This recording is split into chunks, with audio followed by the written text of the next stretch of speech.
now that Thanos has torn up the Marvel Cinematic Universe, it's hard to imagine any villains topping him. Marvel Studios could bring the likes of Galactus into the franchise should Disney purchase Fox, but that's by no means certain yet. There are, however, several villains already lurking in the MCU who are more powerful than Thanos, without the Infinity Stones at least. Don't forget to hit the subscribe button. It's the best way of keeping up to date with all of Screen Rant's great new videos. Dormammu, I've come to bargain. What is this? Dormammu. In 2016's Doctor Strange, MCU fans were introduced to Dormammu for the first time. Benedict Cumberbatch's mystical superhero defeated the interdimensional entity by trapping him in a time loop, making him relive the same moment over and over until he relented and promised to leave the Earth alone. However, this wouldn't have sat well with Dormammu, and the fact remains, while he was defeated, he certainly wasn't finished off. You have to imagine the movie was setting the scene for much more drawn-out conflict between Strange and Dormammu, or maybe even the entire heroic roster of the MCU and Dormammu, because he's so powerful it might take them all to defeat him once and for all. Given that he controlled an entire dimension, he's certainly more powerful than Thanos at his base level in the MCU, so the heroes of the franchise shouldn't get too complacent once the Mad Titan is finally defeated. Maybe not. I know a guy. The Collector. The Collector is the character played by Benicio del Toro in 2014's Guardians of the Galaxy, and he reprised his role in this year's Avengers Infinity War, when Thanos used the Reality Stone to make it look like he was interrogating him. However, the fact is he's an Elder of the Universe, and those guys are powerful as hell. They control the power primordial, which allows the wielder to create virtually unlimited effects, and the Collector also possesses limited shape-shifting abilities, precognition, telepathy, and effective immortality. Given that we didn't really see him in the Avengers Infinity War, we have to imagine he escaped Thanos, who already had 2 Infinity Stones by that point, and is out planning his next move. There's every chance he could eventually come into contact with the Avengers, and if he wants to make them a part of his new collection, they could be in serious trouble. I have to get off this planet. Hey, where are you going? The Grandmaster. The Grandmaster, who was played by Jeff Goldblum in 2017's Thor Ragnarok, is another member of the group known as the Elders of the Universe, just like the Collector. In the comics, they all possess approximately the same levels of power, and they do, in fact, regard themselves as figuratively being brothers. With that in mind, should the Grandmaster wish to enslave and oversee battles between other superheroes in the MCU going forward, he undoubtedly has the power to do exactly that. He's pitted the Avengers against DC's Justice League in the comics, and although he didn't show any real power in the MCU, the position of power he was in can't have come easy, so he probably possesses the same power primordial and massive energy manipulation abilities that we assume the Collector possesses. Should he get a bit more ambitious in the MCU, the heroes could find themselves in a pickle. Okay, so Ragnarok. Tell me about that. Walk me through it. My time has come.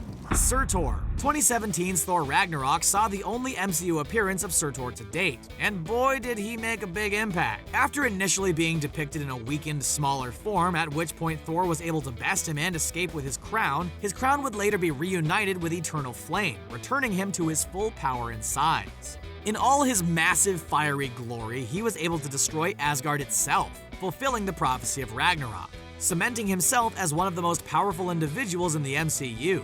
In the comics, Surtur is capable of going toe-to-toe with Odin, who can bust galaxies as a side effect of his battles, and if that turns out to be his level in the MCU, he could be even more dangerous than we already know he is, and that would certainly require the attention of every MCU hero, should he increase his ambition. I'm just a janitor. How would you like a job? Hela. Looks like Thor Ragnarok had a couple of seriously powerful villains, because Hela also makes our list. You might think Hela died at the end of the movie, but the likelihood is she's still out there, because she was undoubtedly extremely hard to kill, and as the Asgardian goddess of death, you have to wonder if she can actually die at all. Cate Blanchett's character was able to best Thor in battle, even when he unleashed his most powerful lightning blast at her. She was unscathed. But most impressively, she was able to crush Mjolnir with her bare hands. She was also capable of forming weapons of varying sizes out of thin air, and she certainly seemed more powerful than Thanos at his base level, based on what we've seen of him so far. A team-up between the two in the future of the MCU would be fantastic. Did you know? I didn't know it was him. Death. Instead of siding with the Asgardian goddess of death, Thanos could actually end up imitating his comic book relationship with Mistress Death in the MCU, because the dark cosmic entity definitely exists in the franchise. It's been confirmed that Death, Entropy, Infinity, and Eternity were the beings responsible for creating the Infinity Stones in the MCU, which means they could potentially appear at any moment. The other cosmic entities aren't as malevolent as Death, which is why we aren't including them here. But should Death take its cloaked female form in the franchise, things could get really interesting. It's hard to refer to the character as a villain, but given its innately grave nature, there's absolutely no doubt that its mere presence would stir things up in a big way in the MCU. It has absolute control over the very concept of dying after all. Nobody gets him, son. Cyttorak. Speaking of Doctor Strange, Avengers Infinity War saw a dramatic increase in his power, with a number of new spells at his disposal. One of them was the Crimson Bands of Cyttorak, which he used to entangle Thanos. For that spell to be cast, Cyttorak, a malevolent and ancient demon, must be invoked, which confirms the character's existence in the MCU. In the comics, Cyttorak powers the Juggernaut by using a fraction of his power held in the Crimson Gem of Cyttorak to imbue the X-Men villain with super strength, durability, and unstoppable momentum. And his Crimson Bands have been used to restrain characters as strong as the Hulk. Should Cyttorak emerge with evil intentions in the MCU, its heroes could be in trouble. He's part of a group called the Octessence, so there are actually 7 other members of that group out there, all of whom have different powers, alignment, and intentions in the comics. The Power Stone's all the firepower we need. It's our best hope. The Living Tribunal. In Marvel's comics, the single most powerful being in the universe is the One Above All. The One Above All is a creator being who is essentially God, and has actually been depicted as having Jack Kirby's likeness, Kirby being one of Marvel's most iconic writers over the years. Second to the One Above All is the Living Tribunal, and we absolutely know that this character exists in the MCU. Carl Mordo referred to the character in 2016's Doctor Strange when he used a weapon called the Staff of Living Tribunal that contained a portion of the cosmic being's power.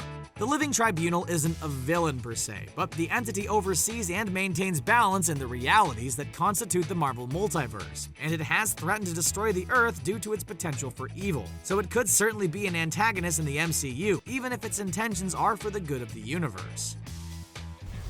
And that's the end of our video. Did you enjoy it? Which other villains more powerful than Thanos are still lurking in the MCU? Let us know your thoughts in the comments section below. Don't forget to like, share, and subscribe to Screen Rant for more great videos just like this one. Bye for now.